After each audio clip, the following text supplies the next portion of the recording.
And Lifeline, important news for women. The new treatment that could do for millions what Viagra does for men. From NBC News World Headquarters in New York, this is NBC Nightly News with Tom Brokaw.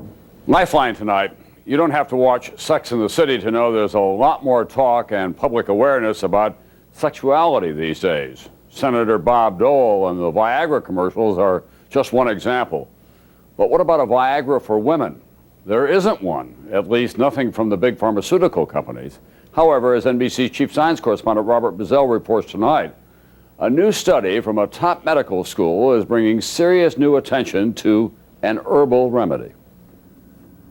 Dr. Mary Lake Poland, a highly respected researcher, chair of obstetrics and gynecology at Stanford University, undertook the study of the herbal preparation because so many of her patients complain about lack of sex drive, and she has little to offer them. The most common thing you hear is, I had a wonderful sex life, and now I'm just not interested.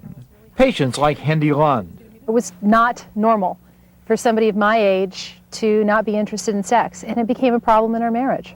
There is no Viagra or similar treatments for women, but Dr. Poland heard anecdotal reports about the herbal preparation called ArginMax, a combination of ginseng, ginkgo, and other herbs and minerals designed to increase blood flow. It is already available in health food stores, about $30 for a month's supply.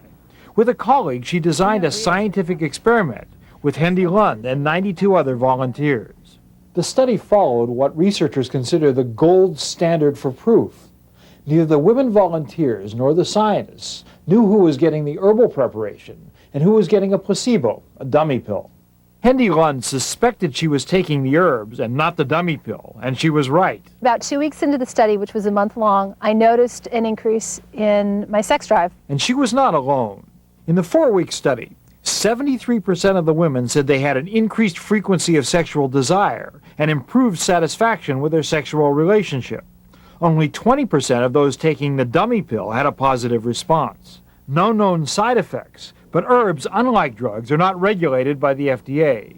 Dr. Poland, not a fan of herbs before, is now a believer. What matters is that you help patients, and if you can do it with FDA-approved medication, that's terrific. If you can do it with nutritional supplements, that's terrific. Researchers say they need a bigger study to prove it for sure, but the herbal preparation could help millions of women cope with a very common and distressing problem. Robert Bazell, NBC News, Palo Alto, California.